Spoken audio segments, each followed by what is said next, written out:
Hey guys, before I start with what I wanted to talk about today, I'd like to tell you a short story about how I found an inspiration for this drawing.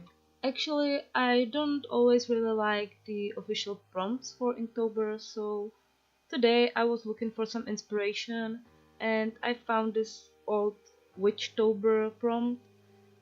And Witchtober is s- kind of similar to Inktober, but it's about drawing one witch every day for 30 days of October. And in this old prompt, the second day was Urban Witch, and I found it kind of cool and wanted to try, so here's what I come up with.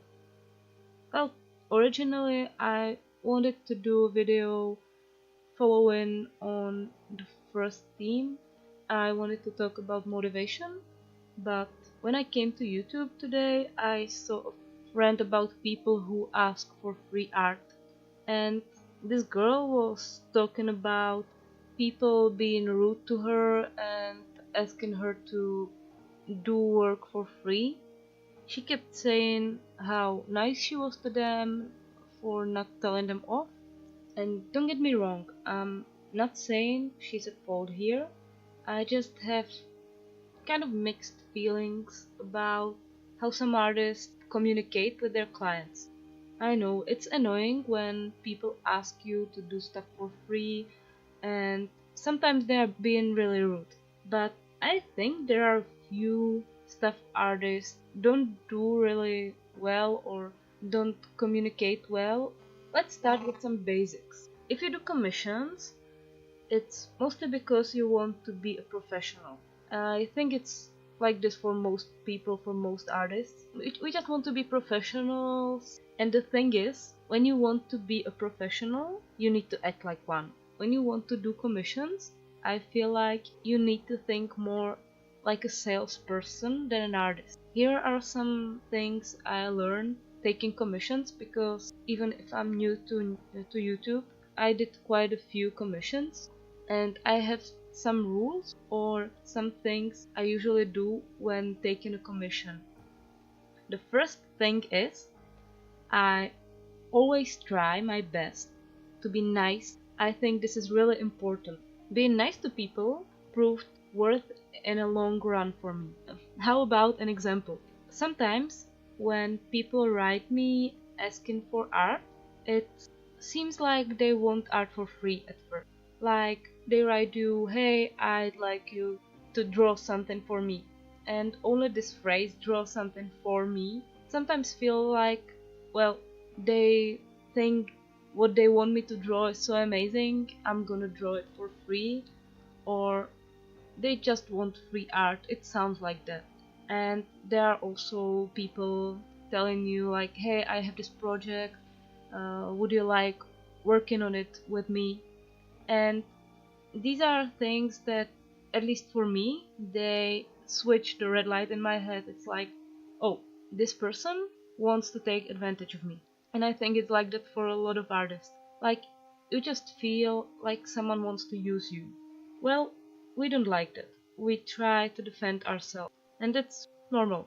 But sometimes it's pretty important to ask the person how they mean it. If they really want you to draw them something for free, because sometimes people just told you like this because that was the first thing that came to their minds, but they are pretty much okay with paying you for the commission.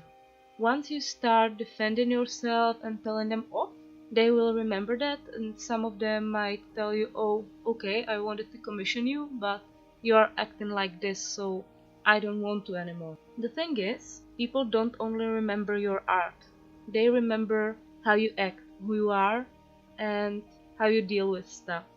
Maybe whether they recommend you, if someone asks, is based on their overall experience. So even someone who never commissioned you can give you bad review.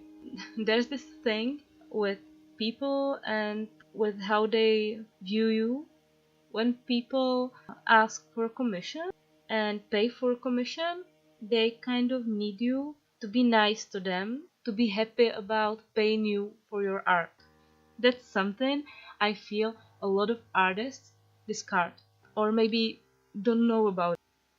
Let me give you an example once again. Imagine you are shopping and you want to buy this amazing t-shirt, but it's kind of out of your price range.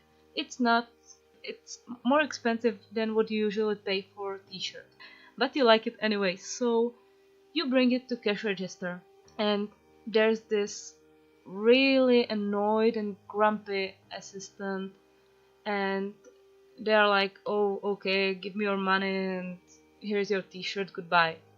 Now imagine the same situation. You come to the register and here's this happy, smiling person and they tell you, oh, nice t-shirt, right? I think this will look really good on you. They get your money, give you the t-shirt and they're like, have a nice day, goodbye. Do you feel the difference? It's like when they are nice to you, you feel like, oh, I did something good. I like it. They were really nice to me and even told me it would look good on me, so, well, I'm happy about it. The first example, I think you'd feel kind of bad about yourself for buying something so expensive. Or worse than in the second case. This is pretty similar to what you need to do when it comes to your clients. I feel like I need to put them at ease. Tell them, oh, it's gonna be okay. I love working on this. It's nice character or nice theme you gave me. We both feel good. I feel good about making them happy. They feel good about getting something they had to pay for, but they like it. One more thing I would never do, I try to never come to a conclusion before I talk to the person and try to figure out what we both want from this.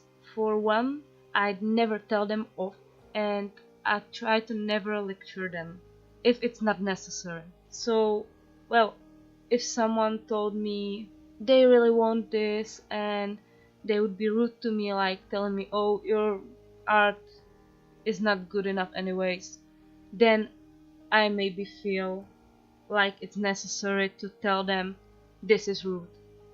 But if they are polite and they don't write me or they say, well, I'm sorry, I tried, then I don't react anymore. I just let it slide. There are two more things that are worth remembering. One is I try never to be too familiar with my clients. I would never be like, oh, hey dude, I'm sorry, but I can do this on Tuesday. I'll give you your art on Saturday. Is that okay? No, I try to be really professional. I try to talk to them and treat them like exactly what they are, clients, like customers. For example, I'll tell them, okay, let's say if something comes up, I'll tell you right away and we can rearrange. Well, there's one thing that's similar to this, and it's the last advice I will give you. Be in touch with your clients. If you know something's wrong on your side, it's good to let them know. Just get in touch and tell them, sorry, I'll be away for a few days.